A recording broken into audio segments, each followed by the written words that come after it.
and welcome to episode 14 of Learn English with Photos. My name is Geoffrey Hill, and this lesson is based on photos I took in and around the Barbican, which is the old harbour area of my hometown, Plymouth. In the first part of the lesson, I'll talk about the history of the Barbican and what there is to see and do there. Then I'll look at some of the vocabulary in more detail. Finally, I'll ask you to describe some pictures.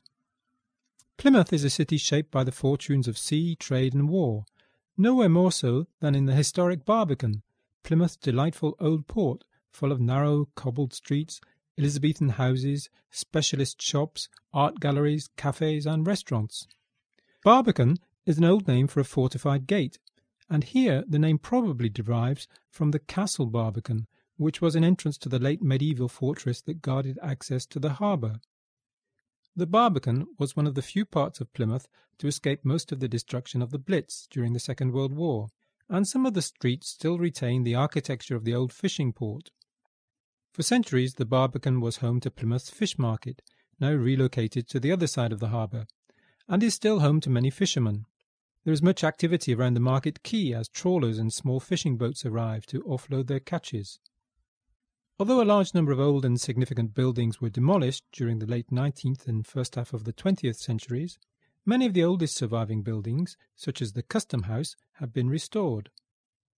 There are many places of interest on the Barbican. The oldest street in Plymouth, running along the south of the Barbican, is called New Street. I suppose it was new when it was built. That's where you can find the Tudor and Elizabethan houses. The 16th century Elizabethan house has been turned into a museum, where you can see how people lived in those days and dress up in Elizabethan clothes. The Barbican is also home to Plymouth's oldest pub.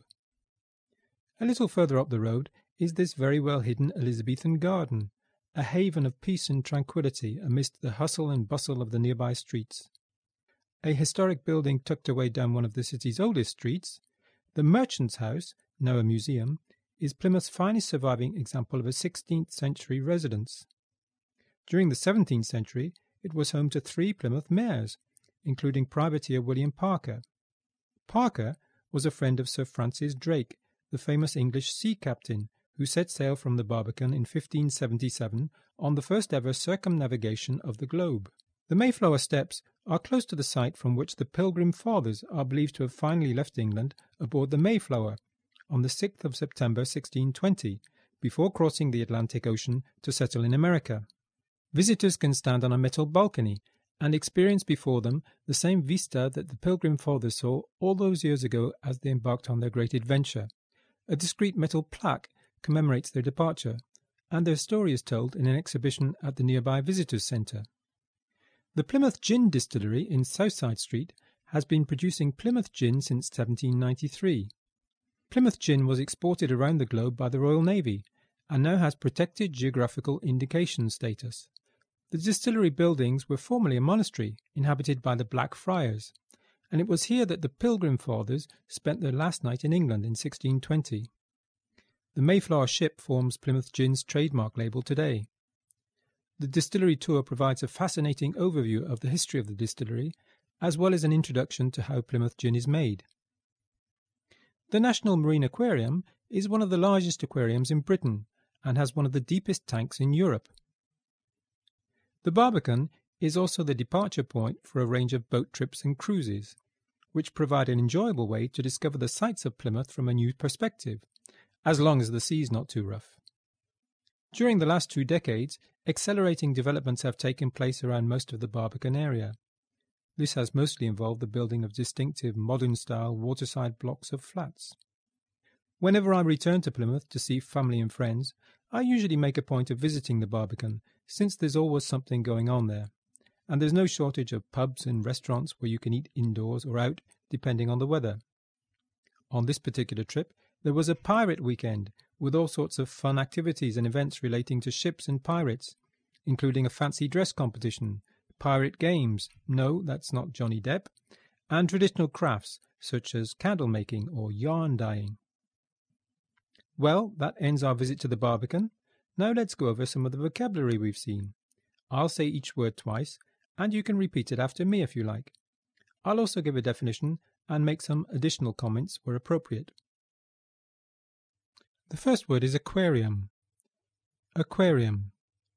An aquarium is a building, often part of a zoo, where fish and underwater animals are kept, usually in big tanks. Art gallery. Art gallery.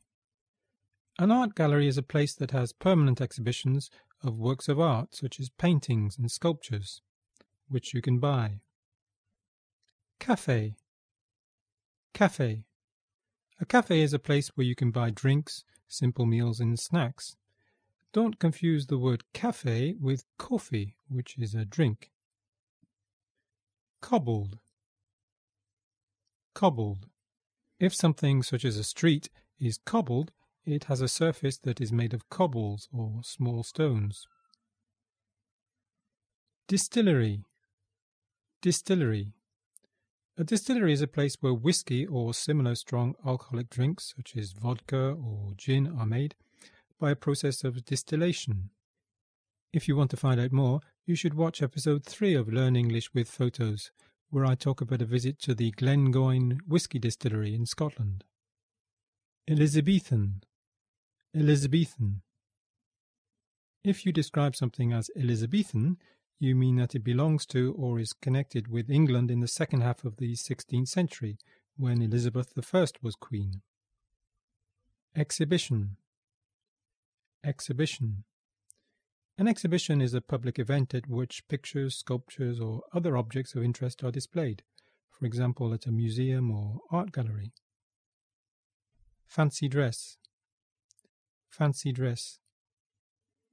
Fancy dress is clothes that you wear, especially at parties, to make you appear to be a different character. In the picture you can see a selection of fancy dress costumes. Fisherman. Fisherman. A fisherman is a person who catches fish as a job or for sport. Gin. Gin. Gin is an alcoholic drink made from grain and flavoured with juniper berries. A very popular drink is gin and tonic. Harbour. Harbour. A harbour is an area of water on the coast, protected from the open sea by strong walls, where ships can shelter. A port is similar to a harbour, but tends to be much bigger. Mayor. Mayor. A mayor is a person who has been elected to represent a town or city for a fixed period of time. Here we can see the Mayor of Plymouth. Medieval. Medieval. Medieval means connected with the Middle Ages. That's from about AD 1000 to AD 1450. Monastery. Monastery. A monastery is a building where monks live together. Monks are members of a male religious community. The female equivalent is a convent where nuns live. Pilgrim Fathers. Pilgrim Fathers. Pilgrim Fathers is the name given to the 102 English people who sailed to America on the Mayflower in 1620. Pirate. Pirate. A pirate is a person on a ship who attacks other ships at sea in order to steal from them. Johnny Depp played the pirate Jack Sparrow in the Pirates of the Caribbean. Plaque. Plaque. A plaque is a flat piece of stone or metal, usually with a name and date on it, attached to a wall in memory of a person or an event. In Britain there's a system of blue plaques, which indicate where famous people were born or lived. Quay. Quay. A quay is a long platform beside the sea or a river where boats can be tied up or loaded or unloaded. Be careful with the pronunciation. It's pronounced exactly like the word key, K-E-Y. Trawler. Trawler. A trawler is a type of fishing boat that uses large nets that it drags through the sea to catch fish. Tudor. Tudor. Tudor describes the time when kings and queens from the Tudor family ruled England. That's from about 1485 to 1603. The most famous Tudor king was Henry VIII, and the most famous Tudor queen, his daughter Elizabeth I. Tudor also describes a style of architecture. characterized by half-timbered black and white exterior walls, tall narrow windows, and steeply sloping roofs. Okay, that's all for the vocabulary. We're now going to move on to the last part of the lesson. If you've already watched some other episodes of Learn English with Photos, you'll know that I usually finish by asking you some questions. However, I thought I'd do things differently this time. You're going to see a series of photos taken on the Barbican, and I want you to describe them in as much detail as possible. I'll do the first one just to give you an idea. In this photo, we can see a young girl sitting at a wooden table on the cobbles outside a pub. She's just finishing eating an ice cream cone. She's wearing a black and white striped top and jeans.